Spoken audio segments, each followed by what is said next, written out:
But don't worry, fear not, it's not the end of the chat completely. We've left a little bit of time for some questions, Q&A part of the discussion. So I've very kindly been posted some questions in the chat. So we'll start with this first one, and I'll open it up to all the guest speakers, whoever would like to answer this question. But how can sport and physical activity be used more effectively to support girls or young women experiencing a mental health problem? If you'd like to answer the question, just maybe pop your hand up if I can see you, or unmute yourself. And can I jump in there, Mika? I agree with everything that's been said around teenage girls and the challenge around teenage girls, but for me, that's far too late to really instigate any change. I think habits around physical activity and sport and PE are really instilled in girls by the time they start reception class. And I'm speaking from experience there with my girls. You can see even in Meithrin, or nursery as we got in Wales, that they can either be exposed to a positive experience of getting used to their bodies in a school environment and basic physical literacy skills and basic core skills, really, like catching a ball, throwing a ball, hopping, jumping, turning, running, whatever. And that happens right at the age of 3 and 4, I think. And it's kind of not sport's problem, but it's education's problem more than sport, by the way. But one of the exciting things that has been happening in Wales, and I'm sure this is going to get more currency with the appointment of Dame Tanya Gray-Thompson as chair of Sport Wales, taking office now as we speak, is that we connect physical literacy with all of the other skills, numeracy, linguistic skills and so on in the school curriculum. I think that's so fundamental, really, that we don't put PE over there, separate to everything else, because that only benefits boys, and it doesn't benefit boys much, to be honest, but it certainly doesn't benefit girls. So for me, and this applies to mental health as well and well-being, if we can get every child in Wales to be physically competent by the time they go into the first year of school, you call it different things in every place, I know, after reception, then I think you can hook them into being in charge of their bodies and in charge of their minds, because clearly physical health has a relationship with mental health. At the moment, we're not doing that, whatever people are claiming. We're certainly not doing it in Wales, and we've got a commitment to physical literacy integrated in the curriculum. So we're ahead of England on this, and we're not doing it well. So I dread to think how it looks in England at the moment, but I'm hopeful that Tani will really accelerate this now in her period as chair of Sport Wales, because for me, that's how you stop the rot at teenage years. You don't intervene at teenage years, you intervene at 3 and 4 to get change. And I think that's a fantastic point. I think that it's so true, isn't it? It starts and it stems from when you're younger, so that when you get to those teenagers, you're already blossoming with your thought process around your body, around your physical health, and everything in that aspect. Now, Dan has got his hand up, so I'll go across to Dan, and then we'll pop over to Amy as well. Yeah, thanks, Mickey. To come back to the question that was asked, to give an example, because certainly whether you're trying to support players, boys or girls, with any sort of mental health requirements, mental impairment, any sort of physical requirements at all, it requires coaches and the club itself to come out of its comfort zone to be prepared to give an opportunity. And we had an example I'll tell you about quickly. One of our under-8s girls has a brother who has a level of autism who would aim to participate in the sessions, and we said, listen, please bring him along to the boys session of his age group, because he's of an older age. I think he's under 11s, and we just found a way to facilitate and incorporate that child into the sessions. We had an extra coach come along to simply be an extra set of hands. They weren't qualified in any extra way, but as a club we were prepared to do that. Now, unfortunately, we couldn't retain the participation as long as we'd like, but at the very least we tried. And what we did was open the door to the rest of our participants to see that's what it is to be inclusive, to give everybody an opportunity to come out of our comfort zone and support where we can. And whether we did well or not, at least we tried. We sought advice where we could. So anybody that's interested in discussing what that was like, I'd be open to it. But also anyone that can help me to build on that, I'd certainly be open to that as well, please. Yeah, and we spoke about that earlier, Dan. It's around that clubs adapting, but like you said, open to education, open to improving themselves and challenging themselves as well. And Amy, if we can come across to you. Absolutely, yeah, no, just going off what Laura was talking about just then, about, with it almost teenage years almost being a bit too late, because I've come across so many times where we've had reports come through from coaches or grassroots teams, and they've had kind of sexist sort of judgmental comments from boys the age of kind of 7 or 8 even. And at that age, if there's girls playing with them at that age, that's already starting to kind of settle into their mindset about what sport is and who can be involved in sport. So like you say, by the teenage years, they're sort of, are they done with it already? So I think there's a lot of work to be done even in like primary school age, which seems ridiculous because these kids are so young, but it is really interesting to see just how early those comments and that sort of ideas start about who's included in that sport. Yeah, and we've had another question come through. Lowry, I'll pop this in your direction. How can we be more supportive of girls going through puberty?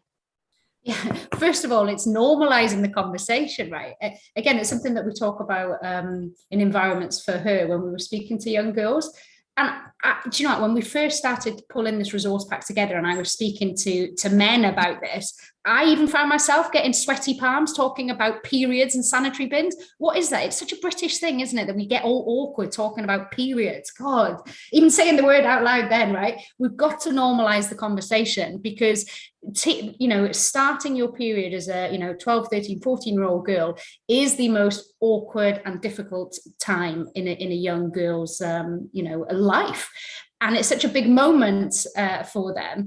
We're just making things even more difficult for them if we're making it like this taboo subject, or we're not making sanitary products like easily available to them, or not considering their needs.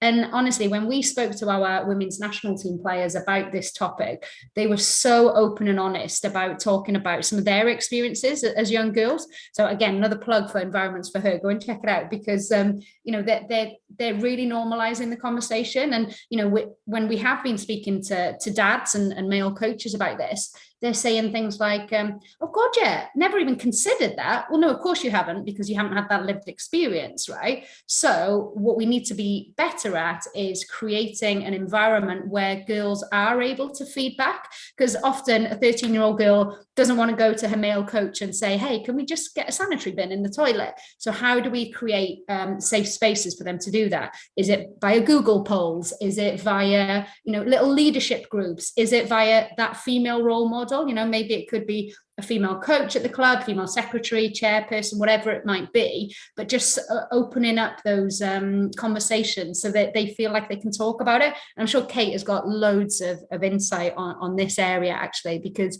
I was reading a lot around your resource pack, and it's very similar to what we're hearing from girls. Yeah, and we'll come over to Kate now, and I've just seen a comment come into the chat, but not only dealing with periods, but finding a decent sports bra. And as a sportswoman, actually, this is something that, I've had to sort of trial and error throughout the years of finding something and then sharing it with all my friends. Like, I found one, it's perfect. And you buy them in bulk then. But Kate, these are discussions that need to happen, aren't they?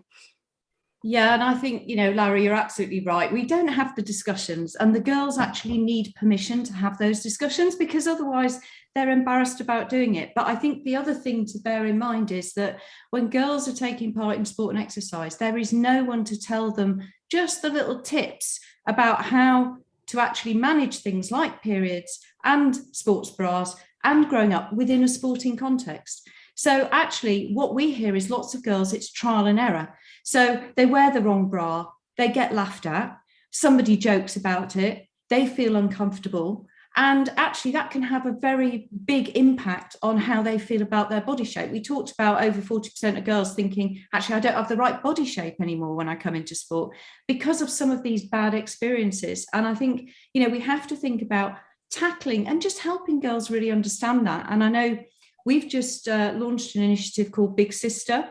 And what we talked to girls, and they wanted some older girls to advise them and to give them some help and just tips and advice really from experience on how they could navigate that whole sporting landscape with periods, with going through puberty and change, sports bras, all of this.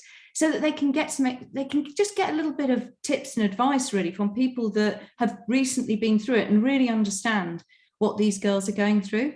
And I think, you know, it's really important that we don't just let every girl think they're the first one that's had to go and play a match when they've got their period, or go and play a match when, you know, they're starting to develop. Why don't we help them a little bit more? So I think, you know, as coaches in clubs, there's a real opportunity, if you understand it, to be able to provide some resources, provide some support for those girls so that they don't feel uncomfortable and they don't feel discouraged by actually going through puberty. So, you know, I think that's a really important thing to think about. Yeah, and you know, you spoke about big sister there. I wish I had a big sister through my time in sport, but someone's asked, is there a link to more information on the Big Sister initiative? Yeah, I can put a link in the chat for you. I'll hunt it down. But I think, you know, we've got a group of girl ambassadors who've been absolutely amazing, who've come in sort of 17, 18-year-olds, and they're the ones that have helped shape this. And it's been really incredible because they understand how to talk to these girls. And again, we're not getting them to give real technical information, you know, it's just little tips and support and encouragement and just the feeling that these girls are not alone and dealing with it. So I'll put that link in the chat for you. Thanks. And another question's come in. And Laura, I'll sort of direct this to you, but as a male advocate for women and girls in sport, what can men do to improve their advocacy?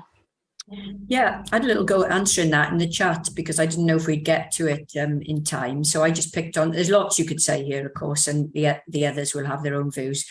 But for me, it's about men being prepared to do some of the critical challenge, you know, to actually stand up to bad behavior, sexist behavior, or even just old-fashioned attitudes, you know, where the issues that the others have addressed don't feature in conversations or agendas. I think that's really important. It's also for me about really making the space literally and metaphorically for girls and women. So that means sort of saying this isn't good enough, that the best facility we have is dominated by the men's and boys programs. You know, we need to carve out space for girls and women. And it's exactly the same with governance and boards. You know, if you feel that the balance on the boards, and I noticed a question further up the chat around the UK Sport Governance Code, and we've got our own in Wales, which is slightly different. I'm all for codes, I'm all for governance frameworks, but they're only as good as how they are interpreted on the ground. And if it becomes just a simple checklist or tick box of due diligence, rather than an attempt to utilize it as a cultural and organic change for the sport, then they're not worth the paper they're written on, in all honesty, because you can always get a complement of women, just as you can always get a complement of disabled people or people from BAME communities on any board. But if they're there in a tokenistic framework or with the wrong intent, or if they're there not to be listened to properly, then there's absolutely no point. So I think it is about men really having those tougher conversations to save it always coming from us as women, because it's very easy for us to be labeled very quickly as troublemakers or agitators. I mean, I got no problem with that now by my stage of life, by the way, because it doesn't bother me one bit. But for younger women who are just coming through, it can be really difficult, you know, and I think it's important that men take some of the strain for that as well. Yeah, and I think it's right, isn't it? It's a difficult conversation for a moment in time, but if that's going to help progress on and improve the sport for everyone involved, then it's important to have those conversations. Now, I'm just checking to see if there's been any more questions into the chat. I don't think there has. So that is going to bring a conclusion to the end of the discussion. I would like to thank all of our guests and thank you for taking the time, everyone, for joining us today. Hope it's been useful for you and that you can take some positive tips away to implement to your club. If you'd like to get in touch with Accelerate Sport, the link has been posted in the chat again with the contact information, and a recording of the event will be emailed to everyone in around a week's time. So anyone who missed it, or if you'd like to watch the chat back, then you can do. But thank you everyone who attended today. Diolch and have a lovely afternoon.